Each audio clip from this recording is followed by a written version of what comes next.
악의 향연이라는 말씀의 제목으로 말씀 나누겠습니다. 악의 향연. 여러분, 세상에 살 때에 악한 것들은요, 늘 악한 존재는 이 선한 이들, 하나님의 백성들이 거룩한 삶을 살지 못하도록 어떻게 해서든 그들과 동일한 모습의 악의 모습을 갖도록 만들려는 목적을 가지고 있습니다. 그래서 하나님 앞에 거룩하고 진실하게 내 신앙의 삶을 다스리려고 할 때 옆에서 우리들을 부추기거나 우리들을 동요하거나 우리의 감정을 흔드는 그러한 악한 이들이 분명히 있을 수가 있는데요. 그런데 악이 가지고 있는 한 가지의 모습은, 악한 것은 그러한 악한 마음과 목적을 가진 자들끼리 또 잘 연합한다라는 거예요. 그러니까 다른 것이 아니라 그 거룩하고 참된 하나님의 사람들을 넘어뜨리기 위해서라면 악한 사람들은 그들의 상황과 그 모든 환경 속에서도 자신들이 가지고 있는 악한 목적을 이루기 위해서 서로 결탁한다라는 것들에 대해서 우리는 너무나도 잘 알고 있습니다. 우리가 세상을 살 때도 그러한 사람들을 마주할 때가 있습니다.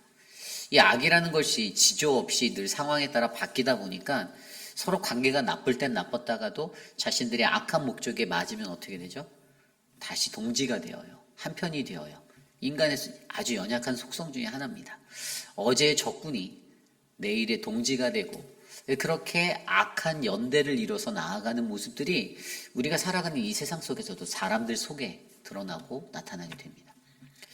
그런데 오늘 열왕기상 21장 1절에서 10절까지의 말씀은요, 그 악의 향연이 일어나고 있어요.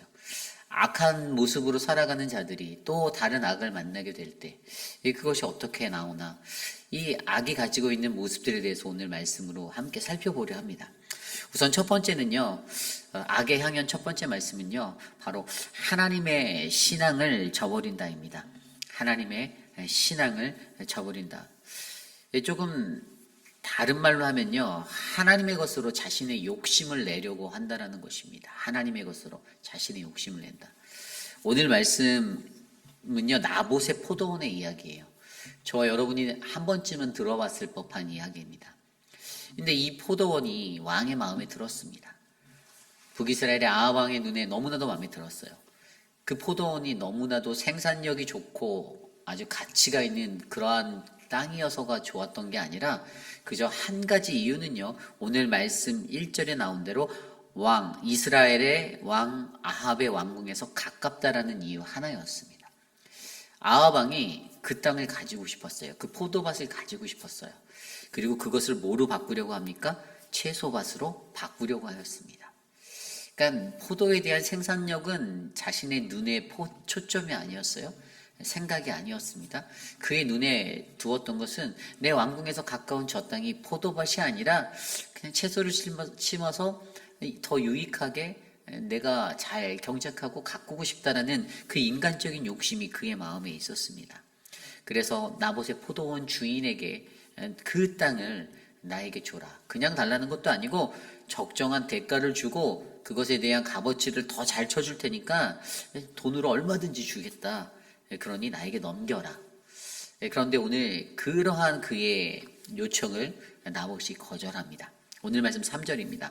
나봇이 아합에게 말하되 내 조상의 유산을 왕에게 주기를 여호와께서 금하실지로다 하니. 아멘.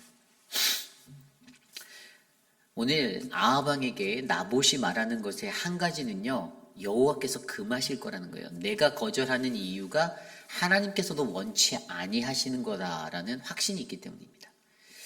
왜 그렇습니까? 오늘 이 이야기는 땅의 문제예요. 땅의 문제.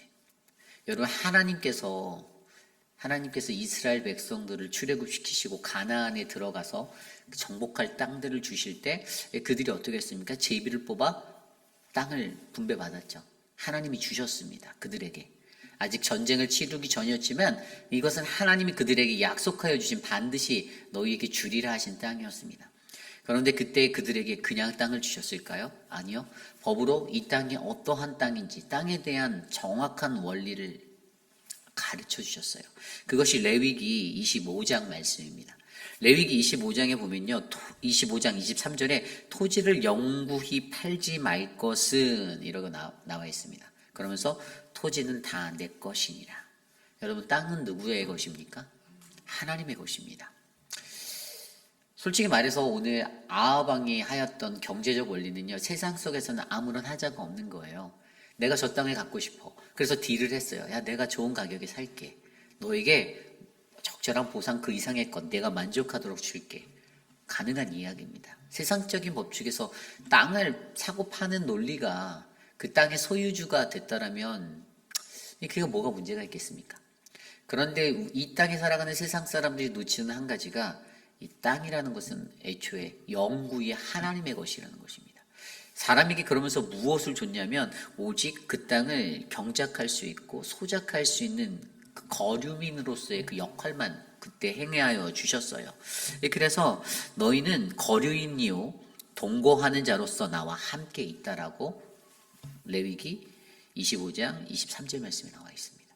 땅은 내 거다. 영원히 그것은 내 거야. 너희들이 그것을 팔 수가 없어. 그리고 너희는 거기에 거류민이야.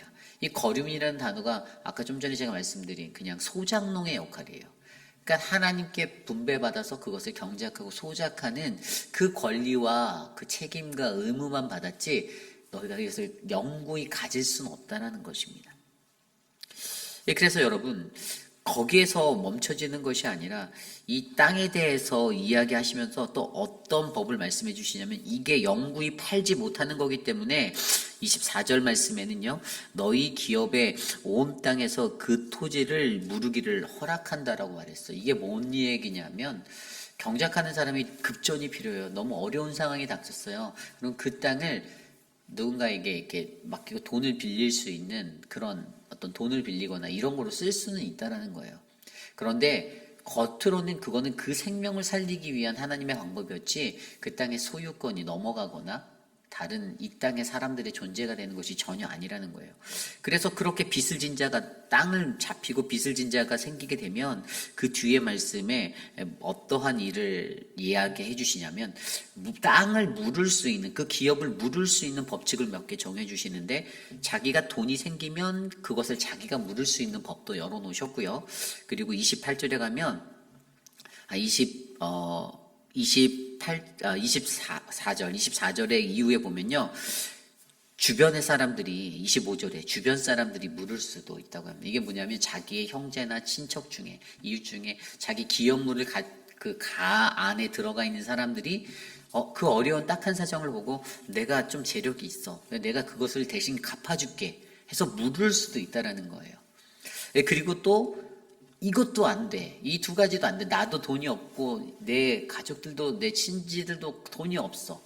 물을 수 없다 했을 때는 어떤 법칙을 주셨냐면 너무나도 우리가 잘 아는 희년법을 주셨어요. 희년이 되는 해에는요. 28절에 보면 그 희년의 때에 그 땅은 자연스럽게 다시 되돌아갈 것이다라고 선포해 주셨습니다. 하나님의 은혜가 담겨 있는 거죠. 왜죠? 그 땅은 이 땅의 사람들의 것이 아니라 하나님의 것이기 때문입니다.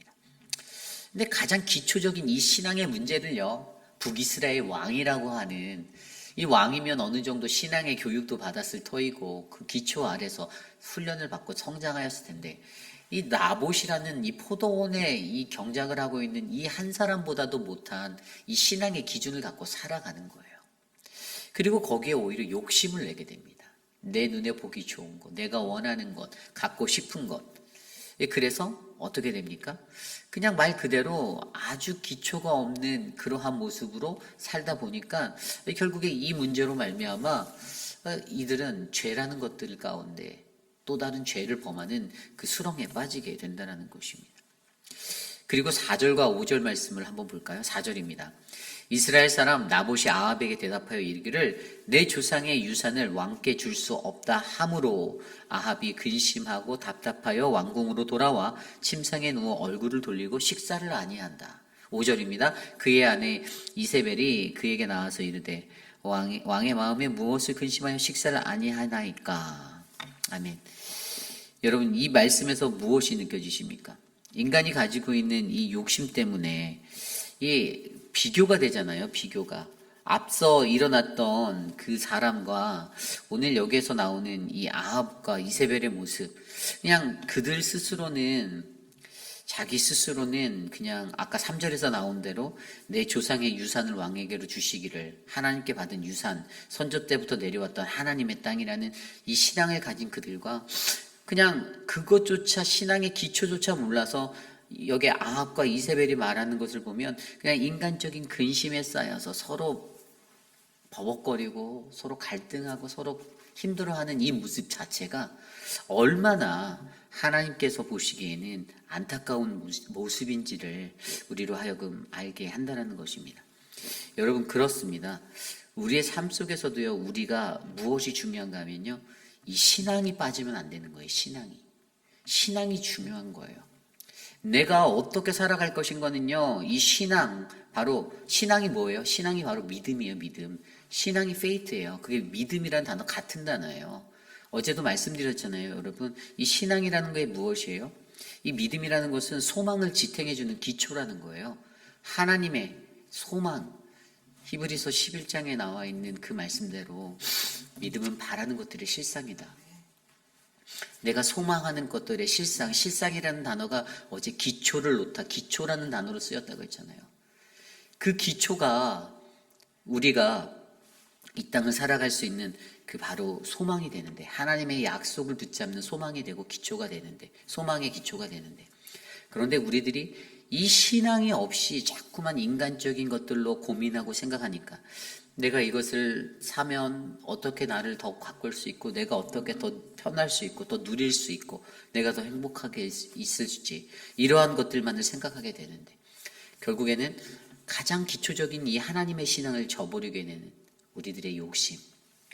오늘 악의 향연은요, 바로 이러한 악한 모습은 하나님의 신앙을 저버릴 때 일어나는 것임을 기억하셔야 됩니다. 우리의 삶 속에서 가장 중요한 것은요, 여러분, 신앙이 없는 그 모습 때문에 근심하고 답답하고 식음을 전폐하는 것이 아니라 바로 하나님의 기초적인 그 신앙을 잘 지켜내서 하나님의 말씀에 따라 내 삶의 발걸음을 옮기는 그러한 담대한 용기가 저와 여러분들 안에 넘쳐나기를 원합니다. 이것이 오늘 말씀의 첫 번째 악의 향연, 하나님의 신앙을 저버린다입니다. 우리 모두가 하나님의 신앙을 잘 지켜내는 아름다운 귀한 주의 백성 되시기를 간절히 소망합니다. 오늘 두 번째로 악의 향연, 두 번째는요, 더 믿음이 없는 이에 악이 역사하게 된다는 것입니다. 이 악의 향연은요, 더 믿음이 없는 그 이에 악을 역사하게 만든다는 것이에요. 오늘 아까 읽었던 5절 말씀에 보면 그의 아내 이세벨이 그에게 나와서 왕의 마음에 도대체 무엇 때문에 근심하여 식사를 안 하십니까? 라고 식음을 전폐합니까? 이렇게 묻습니다. 6절에 또 보면 이렇게 나왔어요. 왕이 그에게 이야기를 하죠. 내가 이스라엘 사람 나봇에게 말하여 이르기를 내 포도원을 내게 주되 돈으로 바꾸거나 만일 내가 좋아하면 내가 그 대신에 포도원을 내게 주리라 한즉 그가 대답하기를 내가 내 포도원을 내게 주지 아니하겠노라 하기 때문이라. 아멘. 설명하는 거예요. 자기 아내에게. 이 설명한 내용, 이 말씀 6절 말씀 잘 들여다보십시오. 내 포도원을 내게 주되 내가 너한테 돈으로 바꾸어 주고 내가 좋아하면 다 준다고 했는데 그 사람이 싫다고 했다. 이거잖아요. 근데 여기에서 빠진 게 뭐죠? 신앙이 빠졌잖아요. 아니, 나봇이라는 사람이 요 말만 했습니까? 나봇이 했던 가장 중요한 말이 있잖아요. 내 조상의 유산을 왕에게 주기로 여호와께서 금하실 것이다. 이 말은 싹 빼버렸어요. 무슨 말씀인지 이해 가시죠?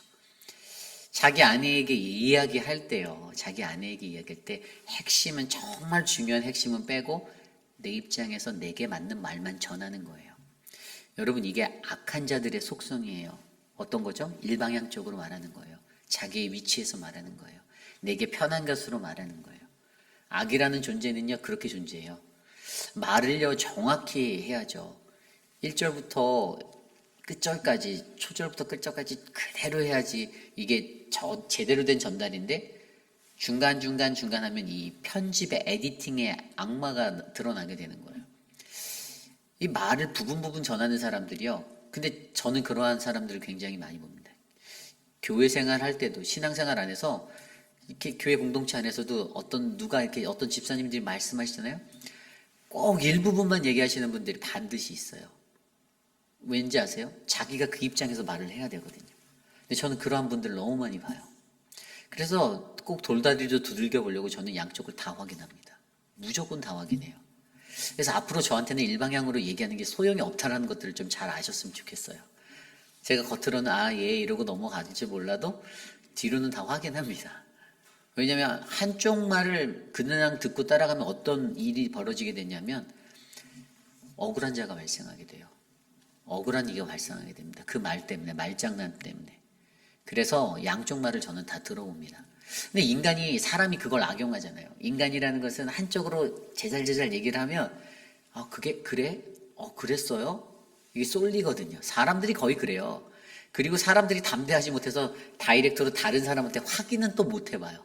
그러니까 이 가운데 사람이 그런 것들을 악용해요. 거의 99%는 이렇게 말하면 이 사람이 이렇게 확인 안 하겠지라고 전제로 가거든요. 그래서 여러분들 믿는 사람들은 확인 다 해보셔야 돼요. 이 말장난하는 사람들을 뛰어넘는 것은요, 명쾌하게 양쪽으로 확인을 다 해보는 길밖에 없습니다. 이게 지혜로운 거예요.